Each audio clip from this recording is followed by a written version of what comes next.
C'est parti. Bonjour à tous et bienvenue pour ce 4e épisode du Jardin.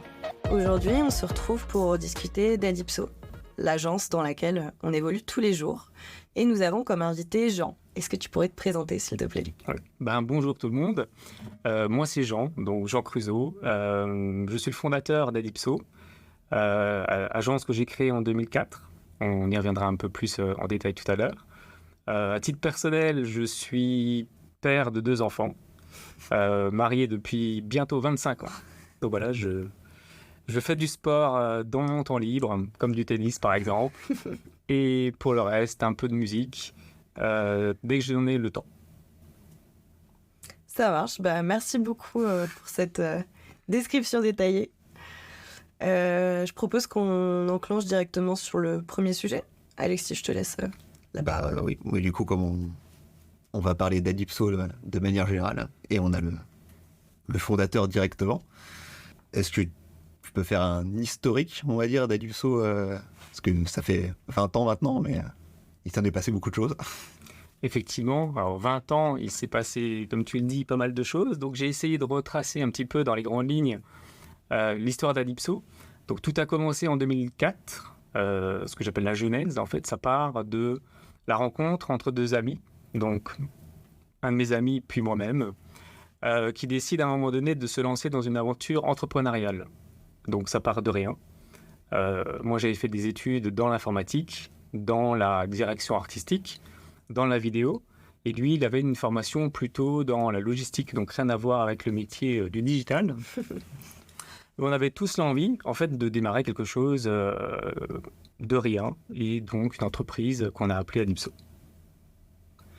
Cette entreprise a démarré chez moi, dans mon appartement de l'époque.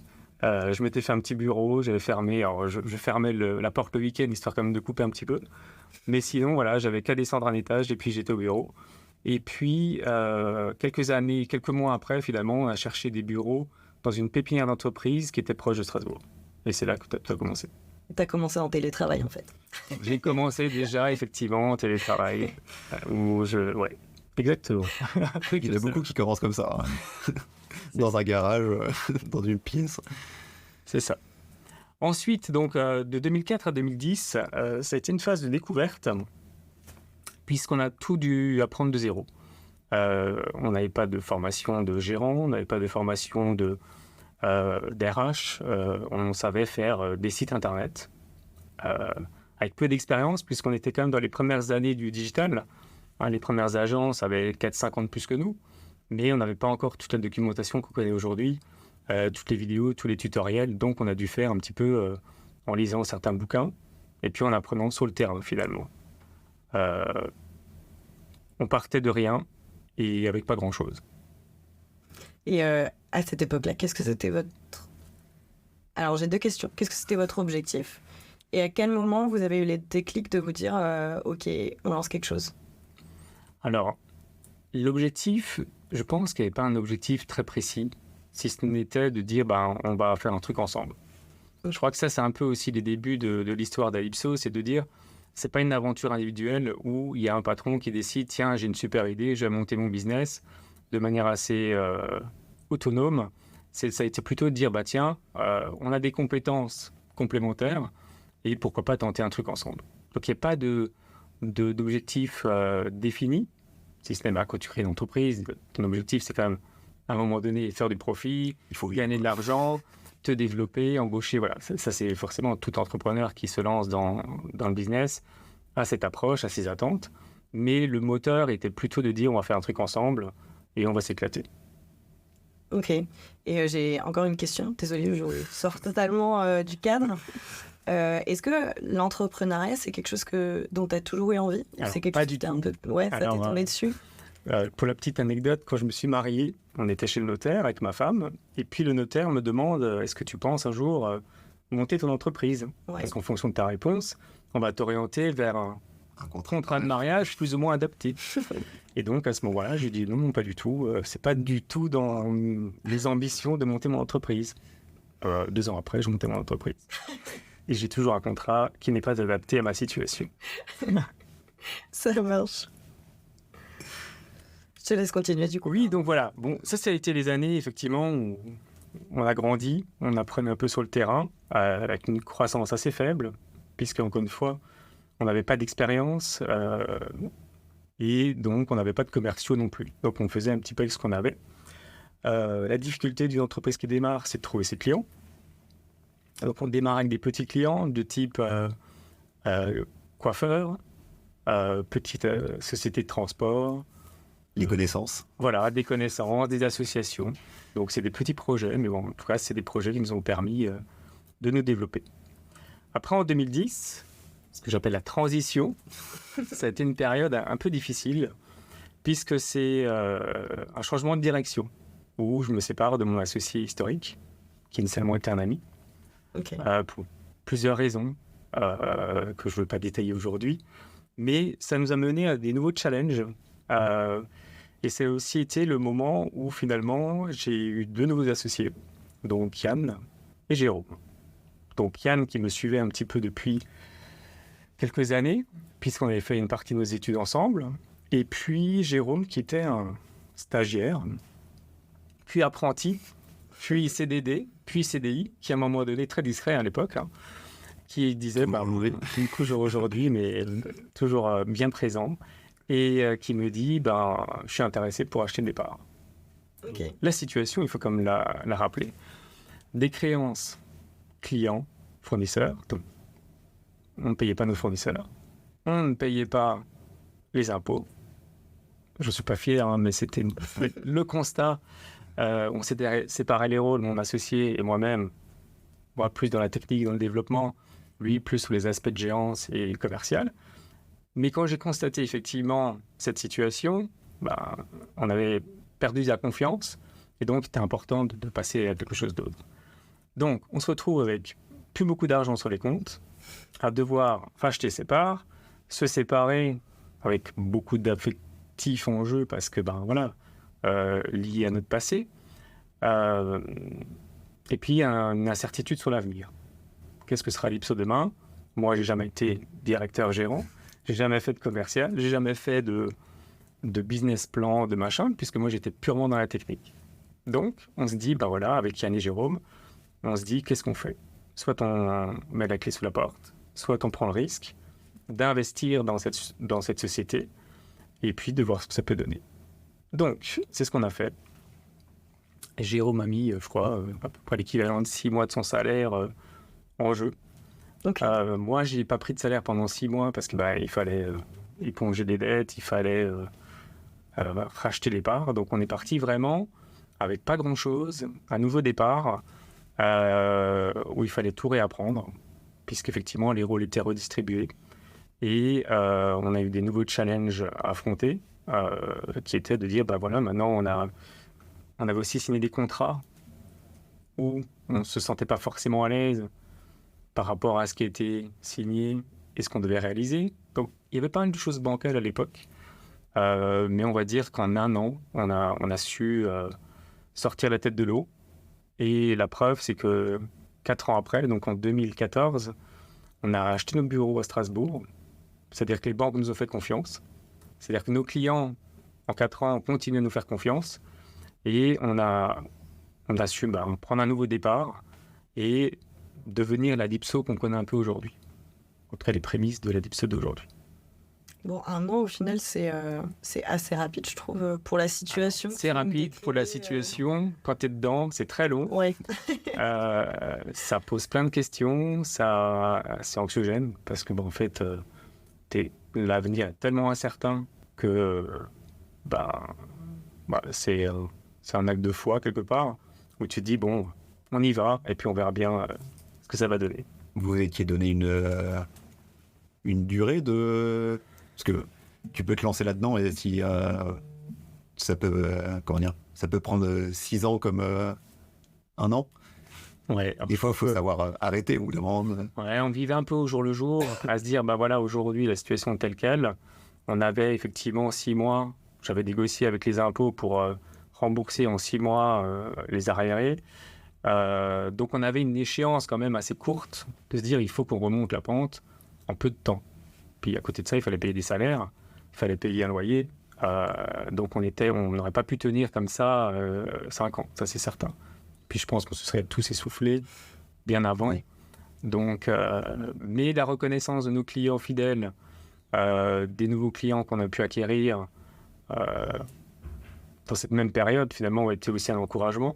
Et puis finalement aussi d'avoir une équipe qui, malgré tout, voyait la situation, qui était quand même compliquée pour eux aussi, continue à faire confiance. Donc c'était aussi un moteur pour nous de dire, on va pas lâcher le morceau et puis on va tout donner pour s'en sortir. Ok. Donc voilà, ça a été jusqu'à effectivement les années 2014. Donc année 2014 où, très discret Adipso, bon, comme toujours, hein, Adipso n'est pas l'agence la plus connue par sa communication inexistante, mais c'est vrai qu'à l'époque encore, on était en dehors de Strasbourg, donc encore moins visible. Et on s'est dit, c'est le moment aussi de prendre une position géographique sur Strasbourg-Centre. Donc l'opportunité d'acheter des bureaux. Ça a été un vrai plus, ça nous a permis aussi de fêter nos 10 ans dans des bonnes conditions, d'inviter nos clients, nos partenaires. Donc ça a aussi permis de changer un petit peu l'image que les gens pouvaient en avoir. Et puis finalement, de 2014 à 2020, on a vécu une certaine forme de routine où tout doucement, on a progressé. De manière régulière, on embauchait une personne, souvent des alternants, qu'on prenait pendant 6 mois, 1 an et qu'on transformait en employés plus long terme. Et cette période nous a permis effectivement de consolider un petit peu et d'enrichir nos expertises. Enfin, donc, on va dire quand même une période beaucoup plus calme par rapport à la période 2010 qu'on a pu vivre avant. C'était une période aussi où on a eu pas mal de turnover, de gens qu'on essayait et à qui ça ne fonctionnait pas. Donc, avec du recul, je pense qu'on n'a pas toujours su aussi les accompagner. On n'a pas toujours su les former comme on aurait dû. Voilà, c'est des ratés. Enfin, c'est des ratés aussi parce que on n'était pas non plus nous-mêmes aptes et formés pour les accompagner. Donc, c'est des choses qu'on a, au fil des années, améliorées. Et jusqu'aux années 2020. Alors, qu'est-ce qui s'est passé en 2020 ? Tout le monde se pose la question. Donc 2020, pour moi, je dirais que c'est un peu la révolution, dans le sens où le Covid, en fait, a modifié de manière durable, finalement, les habitudes et les méthodes de travail. C'est vrai qu'en 2020, je me souviens du vendredi après-midi où on s'est tous dit, à partir de lundi, c'est tout le monde à la maison, tout le monde en télétravail. Grosse incertitude sur l'avenir, et en même temps, une satisfaction de se dire, tiens, en moins de 4 heures, on a réussi tous à s'organiser, équipés, comme on était déjà en fait dans notre métier du digital, c'est assez simple, pour se retrouver le lundi matin, finalement, tous connectés et aptes à continuer notre travail. Donc ça, c'était plutôt quelque chose de très positif. Mais la plus grande surprise, ça a été finalement les opportunités qu'ont apporté le Covid, surtout dans un deuxième temps, quand l'activité économique a repris. C'est vrai que pour les agences, il y a eu une forte demande, et ce qui nous a permis en fait de croître assez vite, notamment par l'embauche d'une dizaine de personnes. Alors, on embauchait des gens qu'on ne voyait même pas physiquement, puisque on les embauchait à distance, en visio. Donc ça aussi, c'était très nouveau. Et aujourd'hui, suite à cette période, on constate, je fais référence à d'autres podcasts précédemment, les habitudes de travail ont changé. C'est-à-dire qu'aujourd'hui, on n'est plus tous en présentiel. Le télétravail a fait sa place en fait, dans l'organisation de l'agence. Les rendez-vous clients, de la même manière, là où on partait à Paris pendant une journée pour un rendez-vous d'1 heure, aujourd'hui, ce rendez-vous se fait en visio, naturellement. Tous les clients ont adopté aussi cette manière de faire. Et donc, aujourd'hui, Adipso, son fonctionnement, son organisation, après on parlera encore d'autres types comme le groupe et les agences qui se sont constitués autour de ça, mais c'est vrai que le chemin en 20 ans, entre une agence qui a démarré dans un petit salon, dans un appartement, en télétravail, j'ai bien aimé le fait que tu aies souligné que j'ai démarré en télétravail, a permis effectivement aujourd'hui de par sa souplesse, par d'organisation, par une organisation fluide et simple, finalement, de passer toutes ces étapes. Voilà. Donc, pour aujourd'hui se retrouver dans une situation plutôt confortable. Ça en est passé les choses. Ça n'a pas été une ascension. Enfin, une ascension. Ça n'a pas été crescendo, mais au moins on est là. Si on est là, c'est que ça se finit bien normalement. Tout à fait. Enfin, c'est pas encore fini, mais du coup, tu parles tu commences à mentionner le groupe, etc. Parce que finalement, Addipso n'est plus qu'une seule agence web. Effectivement. Alors, Addipso, aujourd'hui, entre nous, on parle d'un groupe. Alors, en toute humilité, on n'est pas un groupe du CAC 40, mais on est un groupe dans le sens où on a structuré l'entreprise en différentes agences. Alors, pourquoi créer des différentes agences alors qu'on aurait très bien pu avoir une seule agence de 27 personnes, comme le font beaucoup? Pour nous, l'idée, il y a plusieurs sujets derrière. C'est premièrement ne pas mettre tous les œufs dans le même panier. Il y avait cette idée de se rassurer en disant, si je lance une nouvelle activité, comme l'e-marketing, qui n'était pas forcément dans notre métier initialement, qu'est-ce qui se passe si demain ça ne fonctionne pas et que ça entraîne toute l'agence, on va dire, dans une faillite. Donc, l'idée de dire, tiens, on va cloisonner et on va créer une entreprise dédiée à l'e-marketing, avec en plus comme bénéfice secondaire d'avoir une image de marque très différente. Donc une agence qui peut s'adresser à des clients sans forcément passer par l'agence Addipso, avec sa propre organisation, ses propres méthodes, sa propre ADN, sachant qu'effectivement, on voit bien dans l'organisation au quotidien, la manière de faire d'un développeur n'est pas la même de faire d'un community manager ou d'un créateur de social media, post-social media et autres. Donc, ça a permis ça, et ça a aussi permis finalement de donner l'opportunité à certaines personnes en fait qui voulaient s'engager à un niveau supérieur de devenir associés. Donc, ça a été le cas pour Feza, qui s'est associé initialement chez Splash. Donc, ça a été au tout début en 2018. Et puis par la suite Nicolas chez Appisoft et ainsi de suite. Donc voilà, ça a été vraiment se dire il y a des compétences, il y a un marché, comment on structure ça de manière, on va dire, logique aussi, et derrière, quelles sont les personnes qui vont porter les sujets. Et c'est en ça où aujourd'hui on est plusieurs associés, donc au final on est 5 associés, qui portent chacun une partie, on va dire, du business, des projets, de l'équipe, donc de toutes ces problématiques. Et du coup, il y a 3 agences, c'est ça? Et aujourd'hui, alors il y a 3 agences filles, entre guillemets, qui sont Addipso, Splash et Appisoft. Et au-dessus de ça, pour qu'il y ait un groupe, il y a aussi une holding. Alors, j'aime bien le nom de l'holding, c'est pas un nom qu'on communique beaucoup, mais ça s'appelle Hold Up. Holding, Hold Up, voilà, c'est le nom que m'a donné un ami créatif. J'ai trouvé ça intéressant. Et quand j'ai déposé holdup.fr, j'ai dû justifier pourquoi, parce que c'est un nom de domaine qu'on ne peut pas poser assez simplement. Il faut justifier pourquoi on dépose un nom pareil. Donc j'ai pu justifier le côté holding, tenir vers le haut de Hold Up, qui n'était pas un Hold Up au sens péjoratif du terme.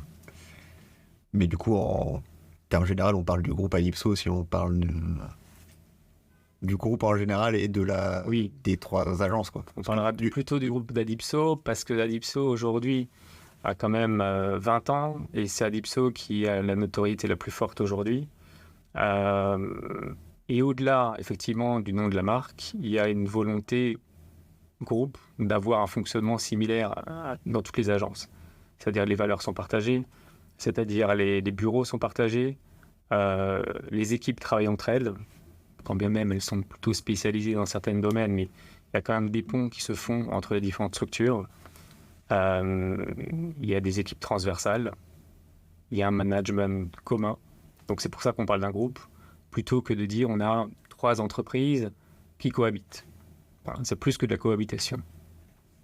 Finalement, la séparation d'entreprise est peut-être plus vers le côté client qu'en interne où on fonctionne comme une seule entité qui est presque. Alors effectivement, d'un point de vue, pour parler de Splash, qui est l'agence e-marketing, c'est vrai que c'est la filiale la plus avancée dans sa communication et c'est elle qui est amenée à démarcher directement ses propres clients, puisqu'elle a une offre de service propre à elle. Concernant Appisoft travaille plus, entre guillemets, en sous-marin d'Adipso sur des projets qui sont souvent partagés. Adipso porte la partie UX, la partie UI, qui est aussi nécessaire au projet de copilote Nicolas chez Appisoft, qui sont des projets de développement d'applications web et mobiles. Mais c'est vrai que pour le moment, Appisoft n'a pas encore développé son image de marque et sa communication. Ce qui n'est pas exclu pour un avenir proche ou lointain. On verra. Et avant, tu nous as parlé des valeurs que tu voulais mettre en avant, du coup, principalement par rapport au groupe et pas par rapport aux agences. Est-ce que vous avez défini quelque chose au niveau des associés ? Est-ce que c'est quelque chose qui est compliqué à faire ? Est-ce que vous étiez tous en phase là-dessus ? Comment ça s'est passé et quelles sont, j'ai envie de dire, les valeurs globales ? Alors, comment ça s'est passé ? Alors, ça a démarré lors d'un déjeuner avec un ancien ami, qui est toujours un ami. Quand je dis ancien ami, c'est un ami de longue date, plutôt. À qui j'ai déjeuné, qui me dit, à qui j'expose un petit peu l'état dans lequel je suis avec Adipso. En gros, je me retrouve dans une situation où j'avais le sentiment d'avoir fait ce que j'étais capable de faire avec intuition et que j'arrivais à une certaine limite de fonctionnement ou d'amélioration du système. Et donc, il me dit, je pense que c'est le moment que tu rencontres une personne qui s'appelle Bernard. Et donc, il m'a mis en relation avec ce fameux Bernard que j'ai rencontré, qui m'a présenté, on va dire, Bernard, on peut l'appeler coach, mais c'est vrai que j'ai pas tout de suite compris en fait ce que pouvait nous apporter cette personne, mais on s'est dit, allez, j'ai un ami qui me recommande cette personne, faisons confiance et essayons de rentrer dans la démarche. Donc, c'était pas gagné non plus pour mes associés, parce que moi, perso, j'étais partant, mais derrière, j'avais quand même d'autres associés, avec des tempéraments différents, avec des envies, des souhaits différents. Et la première chose qui était incroyable, c'est que dès le premier rendez-vous, tous les associés, on était raccord sur le fait que Bernard était la bonne personne pour nous accompagner. Donc ça a été un bon point de départ pour dire, enfin, on a quelqu'un qui pourra effectivement, avec du recul, nous apporter, on ne savait pas quoi encore à l'époque, mais en tout cas nous aider à grandir dans notre rôle de manager et de faire grandir Adipso. Donc pour en venir aux valeurs, c'est vrai que ça a été un des premiers sujets, parce qu'on s'est dit, on vit des choses en interne, c'est-à-dire qu'on essaye de véhiculer au quotidien nos valeurs personnelles, mais on ne s'était jamais mis raccord sur quelles sont les valeurs qu'on veut faire porter par l'agence. Et donc, on s'est mis autour de la table, et de manière assez naturelle, il y a 5 valeurs qui sont ressorties, où tous les 5, finalement, on a été raccord. Donc, je ne vais pas les développer, mais je peux les lister. Donc, on a identifié l'enthousiasme, on a identifié le progrès, la fiabilité, la liberté, qui est une valeur que je n'ai pas tout de suite compris, mais il semblait assez intéressant de l'apporter, et la bienveillance.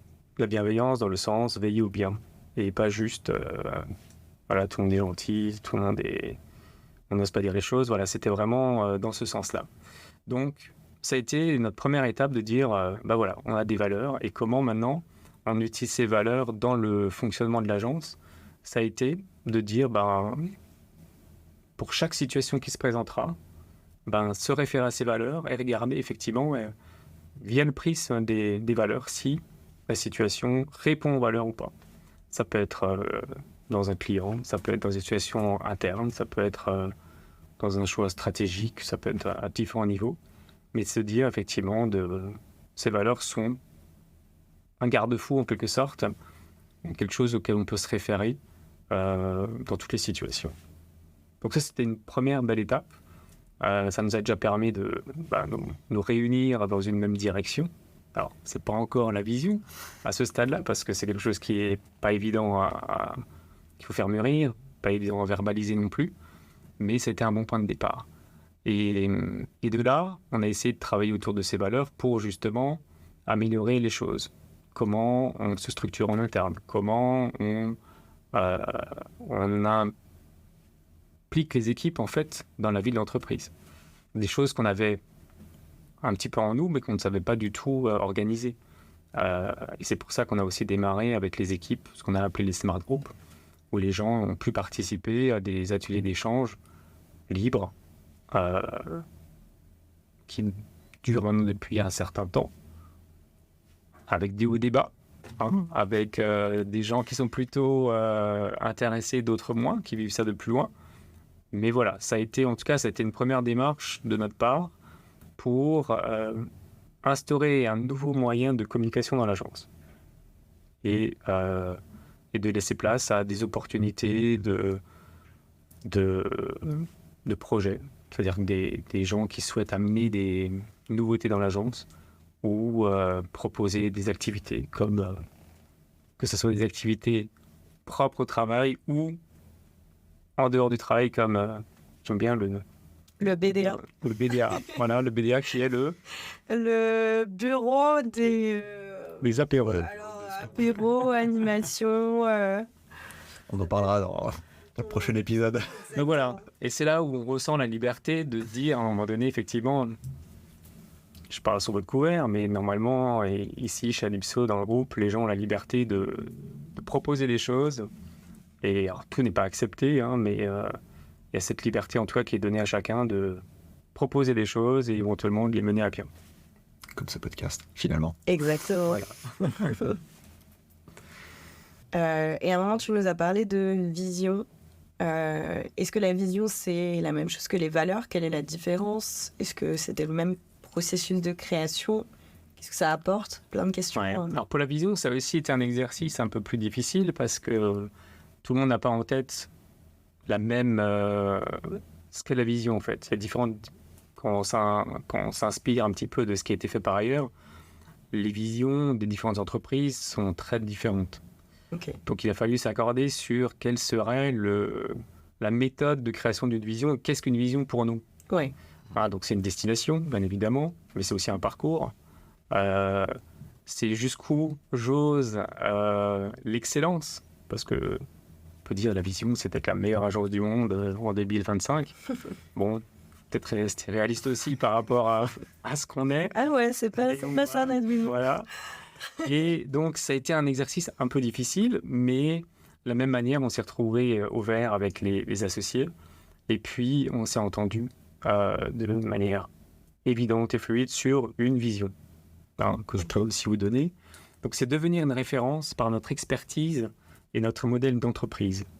Donc déjà, l'expertise, c'est un vrai sujet. C'est-à-dire qu'aujourd'hui, l'agence sans expertise n'est pas vraiment une agence. En tout cas... c'est pas l'ambition qu'on a pour Addipso de rester à une expertise moyenne.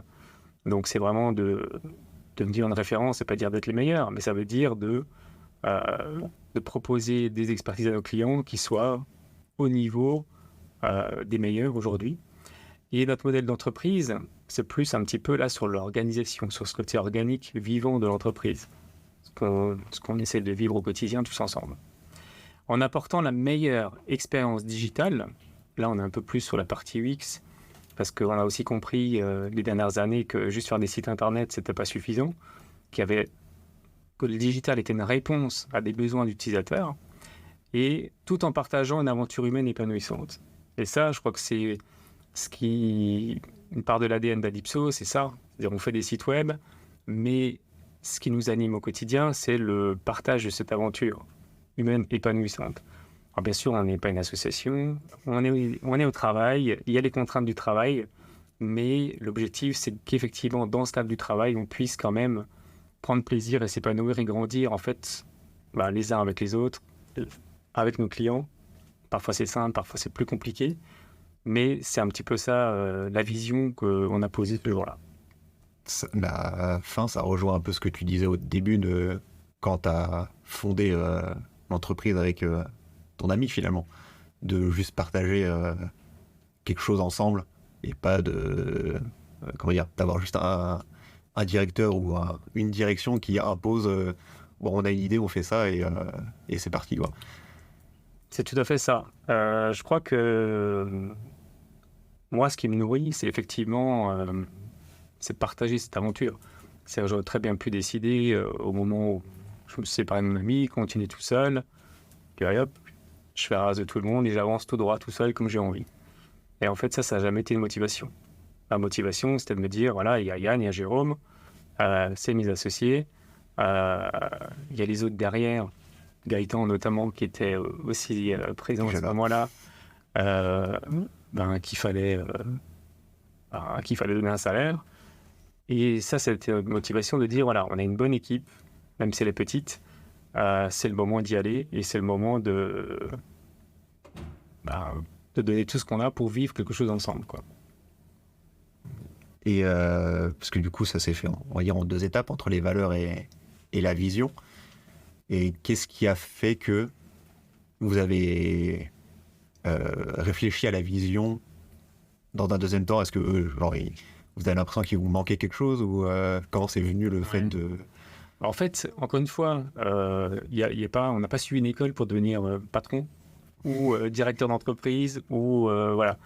Donc, on s'est dit à un moment donné, c'est vrai que pour nous, c'était assez satisfaisant au quotidien parce qu'on est pas mal dans l'échange entre associés. Donc, on sait à peu près où on va. Mais c'est une vision qu'on voulait aussi partager à l'équipe. Alors, c'est une vision, on a fait une journée autour de cette vision pour essayer de l'expliquer. Je pense que c'est quelque chose qu'il faut qu'on continue à nourrir et à faire évoluer. Ça reste qu'une phrase à la base. Maintenant, une phrase sans acte derrière, c'est vrai que c'est un peu moins percutant. Ça a moins de valeur. Mais c'est ce qui nous a motivés, c'est se dire, bon, maintenant qu'on a, on va dire, une organisation plutôt stable, avec un fonctionnement qui semble, où tout le monde a a priori trouvé sa place, comment on s'améliore et comment on projette en fait les gens dans l'après. C'est-à-dire, aujourd'hui au quotidien, on voit bien le travail qu'on fait, on voit bien les clients avec qui on est, mais vers où on va? Quelles sont les ambitions en fait de l'agence? Et c'est ce qui nous a motivés finalement à formaliser cette vision. Et du coup, aujourd'hui, Et du coup, aujourd'hui, qu'est-ce que vous voulez pour le futur? Parce que comme dit là, on voit qu'il y a eu, on va dire, une grande évolution par rapport à quelques années, principalement, comme on a dit, dû au Covid, où on a quasiment doublé l'effectif de l'agence. Qu'est-ce que c'est vos objectifs pour l'avenir? Est-ce que vous avez une vue précise de ce que vous voulez? Est-ce que vous avez des idées? Ouais, alors la vue précise dans les temps actuels est assez compliquée. Économiquement, politiquement, c'est pas forcément les années où on a une visibilité très long terme. Mais par contre, ce qu'on a, c'est la volonté de pérenniser à tout prix. Ça, c'est l'objectif, c'est de pérenniser l'agence, le groupe. Et pour ça, en fait, il y a différents axes. Il y a une amélioration d'un point de vue qualité et rendement. C'est-à-dire que cette entreprise, parmi les autres entreprises, elle reste en compétition. Et on sent que la compétition, dans les temps un peu plus durs, où c'est plus difficile de s'y lier, la concurrence est plus dure aussi. Donc c'est important qu'à notre niveau, on puisse encore une fois nous améliorer sur ces sujets-là. Mais c'est aussi se dire qu'il va falloir s'adapter, peut-être de manière plus rapide, comme on a su le faire pendant le Covid. On n'est peut-être pas sur un train de 10 ans. On va être peut-être sur des périodes plus courtes où il va falloir à chaque fois s'adapter par rapport aux nouvelles technologies. Comment on va adapter ces nouvelles technologies? Comment ces nouvelles technologies, on va nous les rendre accessibles à nos clients? Par quels moyens? Sans doute peut-être aussi créer des nouveaux métiers. Donc voilà, c'est beaucoup de questions. Donc c'est difficile de dire demain, voilà, la vision elle est claire. On est parti pour 10 ans avec une progression de plus 20 par an et ainsi de suite, et un développement à l'étranger. C'est pas ça du tout. Et je crois que ça, c'est le premier truc, c'est l'entreprise, elle doit effectivement pérenniser. Et pour ça, ça passera par le travail, la souplesse, l'adaptabilité sur le marché. Mais ça passe aussi, et ça on en a conscience depuis longtemps, c'est que ça passe aussi par l'épanouissement de chaque collaborateur qui contribue au projet. Et donc, ça aussi, c'est une volonté de toujours continuer finalement à alimenter ce travail de donner et faire confiance à nos salariés, donner l'opportunité de s'épanouir dans différents projets. Il y a plein de sujets qui émergent, il y a plein de choses qui sont encore à construire. Mais je pense que c'est ça, finalement, qui, sur le long terme, va permettre à Dipso de grandir. Alors, pas forcément en volume, mais en qualité, on aime bien dire en sérénité. Parce que finalement, dans les entreprises où on essaie d'aller comme des citrons, la sérénité, c'est le premier truc qui disparaît. Et au final, je pense que ce qui est important, c'est que tout le monde s'y sente bien. Et c'est que c'est dans ces conditions-là qu'on arrivera à faire du profit et à passer ces années, des fois, peut-être un peu compliquées. Je ne sais pas si j'étais clair, mais peut-être répondu à ta question. Si, carrément, c'est super intéressant. En fait, ce qui est intéressant, je trouve, c'est que ce que tu nous as dit au début, c'est qu'il n'y avait pas d'autre objectif que de créer ensemble. Et qu'au final, j'ai l'impression que cet objectif, il a toujours été le même. Et que ça n'a jamais vraiment divagué vers d'autres idées, quoi. Et je trouve ça super cool que tu aies pu pérenniser cet objectif et que comme ça continue aujourd'hui et que si ça marche, c'est qu'au final, c'est que vous avez toujours envie de le faire, vous avez la motivation et que ça se voit en fait. En tout cas, moi, c'est l'impression que j'ai par rapport à ce que tu dis et par rapport à ce que je vis tous les jours. Mais justement, parce que là, du coup, Jean t'a beaucoup parlé sur ça, mais si tu devais résumer à Dipso, toi, depuis... En plus, on est arrivé à des temps différents. Ouais. Du coup, on a peut-être une définition différente de ce qu'on a vécu aussi. Et ça peut être intéressant de savoir qu'est-ce qu'est Dipso pour toi. Et apparaître ton entreprise et ton employeur, en fait. Qu'est-ce qu'est Dipso pour moi ? Dipso, déjà, c'est comme tu dirais, c'est un groupe. Moi, je le vois comme ça, mais pas dans le sens groupe d'entreprise. Je dirais groupe de collaborateurs, groupe de travail. Moi, je sais que la plupart de mes collègues sont mes amis. Et ça peut paraître bête, mais ça va du coup totalement avec ce que tu disais au départ. C'est que moi, j'ai pas envie d'aller au travail pour juste travailler et rentrer chez moi. J'ai envie d'y aller pour voir du monde, pour partager, pour créer des choses. Et j'aime bien cette bulle dans laquelle on évolue, qui au final crée d'autres bulles à chaque fois, à droite, à gauche, et qui fait qu'en fait, on n'a jamais fini d'améliorer les choses, de travailler, de découvrir des choses et de partager. Je ne sais pas du tout si ça répond à la question. Mais à chaud, comme ça, c'est ce que j'aurais dit. J'attendais pas de réponse précise. Hein. Super. C'est ce que toi, t'as envie de dire. Non, voilà. Après, comme je dis, moi, j'ai pas énormément d'autres expériences, comme je suis dans le monde du travail depuis peu. Mais j'aime bien cette énergie qui émane un petit peu de tout le monde, de tous les projets et de tout ce qu'on crée tous les jours, quoi. C'est ce que j'aime dans mon travail et c'est ce que j'aime dans la liberté qu'on nous permet d'avoir aujourd'hui. Même si au départ, mon travail n'est pas du tout de la création, mais plus de la gestion. Mais j'ai l'impression quand même que j'arrive à le faire et en étant entourée de personnes que j'apprécie. Voilà. Je te retourne la question, Alex. Tu as une chance pour y répondre. Je pense que je sais à peu près à quoi répondre. Pour moi, déjà, c'est l'entreprise qui m'a donné ma chance quand j'étais en apprentissage aussi. Parce que quand je suis arrivé, je trouvais pas d'apprentissage sur Strasbourg et à la dernière minute, on m'a pris en apprentissage ici. Et j'ai vu l'entreprise évoluer aussi. Et alors, je pense que c'était plus simple parce qu'on n'était que 6 quand je suis arrivé et du coup, s'intégrer était très simple, notamment avec il y avait déjà on va dire des bonnes personnes, des personnes qui sont aussi devenues mes amis côté personnel. J'ai senti tout de suite aussi que, on va dire que j'étais au bon endroit, mais que j'étais dans un endroit où je pouvais m'exprimer. On sait bien que des fois j'aime bien m'exprimer et j'ai souvent des amis contraires aux autres, mais au moins on me laissait m'exprimer. Et aussi on m'a laissé, tu parlais notamment de la valeur de liberté, on m'a laissé la liberté de proposer pas mal de choses et aussi de, on va dire, changer de poste à peu près tous les 6 mois parce que je me définis encore comme développeur front, mais je n'en fais plus, donc et j'ai l'impression de faire 15 postes différents, mais j'ai besoin de ce changement parce que je suis comme ça et j'aime pas faire la même chose pendant 10 ans d'affilée. Et j'ai l'impression que c'était le bon endroit pour le faire et qu'on m'a laissé le faire aussi ici et que j'aurais peut-être pas eu la même chance dans d'autres entreprises parce que je pense qu'il y a des moments quand j'arrive et que je te dis à Jean, j'ai plus envie de faire de développement front et de faire de prod et il faut me sortir de là. Je fais bon, ça doit pas être simple à... Tu cherches dans le guide des patrons, comment tu réponds à cette question et tu trouves pas. Tu regardes sur ChatGPT. C'est ça. Quand un développeur front qui est H24 sur des projets qui me dit j'ai plus envie d'en faire, ça, comment on fait maintenant? Et c'est toujours là. Et je suis toujours là, ouais. Au bout de... ça va faire 9 ans maintenant. Oh purée. Donc, je suis arrivé juste quand vous êtes arrivé, vous avez acheté ici.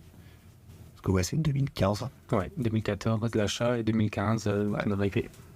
Donc j'ai pas connu les bureaux d'avant et la situation d'avant, mais... Et j'ai vu aussi l'évolution qu'on a eue justement avec le Covid, etc. Et les gens qui sont arrivés, qui sont partis. Et du coup, j'ai vu pas mal d'équipes, j'ai eu pas mal de collègues finalement toutes ces années. Et je trouve qu'on va dans la bonne direction déjà aussi. Avec, il y a des personnes avec qui ça n'a pas matché parce que oui, il peut y avoir toutes les raisons du monde pour que ça ne matche pas et c'est pas un problème, mais les équipes et finalement le découpage en entreprise a fait que j'ai l'impression que maintenant on a les bonnes personnes pour avancer surtout. Parce que c'est ce que je vais faire, avancer. Et pas rester immobile dans ce qu'on... on sait juste faire ça et on va pas plus loin, alors que là, on a aussi c'est le progrès, je crois. On a une des valeurs d'aller de l'avant et de toujours, pas forcément faire mieux, mais optimiser, que les gens se sentent bien dans leur travail et dans ce qu'ils font. Et qu'ils soient heureux de venir au travail. Parce que le travail doit pas être non plus un labeur, sinon les gens sont pas contents et ils font pas du bon travail. Donc, Ouais, c'est surtout que j'ai l'impression que dans notre domaine, on est obligé de suivre le progrès à chaque fois, en fait. On est dans un domaine qui évolue tout le temps. Et ce qui est intéressant, c'est que du coup, les propositions de progrès viennent de partout. Que ce soit des conférences qu'on peut faire, que ce soit des personnes de l'équipe qui ont envie de se former dans des nouvelles technologies, qui amènent d'autres clients, d'autres projets. C'est... ouais, il y a du progrès partout. En soi, on en est obligé. Enfin, je rectifie. On n'en est pas obligé, mais je trouve que ça va dans notre cœur de métier. Et que, du coup, les gens qui restent, c'est des gens qui sont curieux. Et que c'est totalement... C'est pas dans les valeurs. Moi, je l'aurais mis dans les valeurs, personnellement. la curiosité. La curiosité, bah ouais, parce qu'on est curieux de trouver d'autres sujets, de trouver des personnes qui peuvent apporter quelque chose, de trouver des technologies plus intéressantes que d'autres ou sur lesquelles on pourrait se positionner. Et ouais, moi j'aime bien ce mot. Mais ça, c'est vrai parce qu'on a pu créer un organisme vivant. Finalement, l'entreprise est un organisme vivant où chaque personne, finalement, fait son bout de chemin et a cette liberté, effectivement, de grandir à sa vitesse, de proposer des choses. Et on n'est pas dans une situation pyramidale où, finalement, il fallait en discuter à moins N+1 qui doit valider avec le N+2 et ainsi de suite. On n'est pas du tout dans ce genre d'entreprise. Donc, c'est ce qui donne cette souplesse, cette réactivité, finalement. Et puis bien sûr, on pense... on est tous à porter le projet à sa manière, avec son niveau d'implication, ce qui est toujours un accélérateur de plein de choses. Là où, si le cas inverse serait de dire, voilà, j'attends les consignes et je les applique bêtement. Ça, aujourd'hui, je pense que ça ne fonctionne plus, c'est pas l'entreprise de demain. Ouais, c'est intéressant d'avoir finalement cet espace qu'on propose à tout le monde. Après, chacun le prend ou pas pour exprimer son souhait d'aller vers tel techno, d'aller de changer de poste ou de créer un nouveau truc, parce que une nouvelle entreprise, ça pourrait être parce que Splash, c'est pas juste une idée qui est arrivée comme ça et qu'on se dit maintenant il faut faire de l'e-marketing et on fait ça de zéro. Il y a quand même eu une idée j'imagine, j'étais pas là, mais... Oui, il y a une rencontre, un besoin, un marché, voilà, c'est tout cet ensemble en fait qui a fait qu'à un moment donné, il s'est dit il y a quelque chose à créer pour. Voilà, et ça pourrait être sur n'importe quelle autre chose. Bon, toujours dans le digital, je pense qu'on va pas créer une nouvelle entreprise, mais que ce soit des entreprises ou même de ce qu'on fait en interne, c'est juste laisser cet espace où la personne peut s'exprimer ouais, comme tu as dit ça, presque un être vivant tout seul qui s'adapte, parce que l'historique que tu as fait a bien montré que finalement, en 20 ans, vous êtes adapté à chaque fois aux différentes situations. Et même en interne, c'est tout le monde travaille ensemble et bouge ensemble et vit ensemble. Je pense qu'on a déjà fait le tour du sujet, même si on pourrait en parler, hein, je pense, pendant encore des heures, mais on va se limiter à ça. Et merci Jean d'être venu et de nous avoir conté l'histoire d'Adipso et ce qu'on fait ici. Je pense que c'est l'épisode où l'invité a plus parlé que nous. Mais... Merci de m'avoir invité et donner l'opportunité effectivement de raconter un peu cette histoire qui peu de gens la connaissent finalement, parce qu'effectivement les 10 premières années elles sont passées sous les radars de beaucoup de personnes, et c'est vrai que les nouveaux, quand ils arrivent, ils n'ont pas du tout idée en fait de cette histoire. Donc merci pour m'avoir permis de le partager. Et puis comme mot de la fin, je dirais 20 ans d'aventure très enrichissante, avec beaucoup de reconnaissance en fait envers mes collègues et mes associés, qui font grandir et qui me font grandir aussi finalement, qui font grandir l'agence sur tous les sujets. Chacun, encore une fois, avec sa personnalité et ses compétences. Et ça, c'est vraiment ce que je retiens. Et si j'ai réussi un truc, c'est ça. C'est de me mettre entouré des bonnes personnes. Donc voilà, c'était mon petit mot de la fin. Merci. Merci Tina aussi, là. Toujours là, des jours les hostes. Merci. Avec plaisir de discuter de sujets différents à chaque fois et d'en découvrir un peu plus chaque jour. Et oui, puis c'est forcément intéressant parce qu'on parle du groupe Adipso depuis le début dans les épisodes, mais au moins on a un peu d'historique et un peu de compréhension par rapport à ça. Et j'espère que cet épisode vous a plu, et du coup vous pouvez toujours liker, vous abonner sur les différentes plateformes, et aussi sur Instagram lejardin.podcast pour avoir les dernières infos. Et on se retrouve le mois prochain pour un nouvel épisode. Et ciao. 11h05, ça va. Je sais pas combien de temps on a tourné. 50 minutes. Ah ouais, mais non, on a fait le début.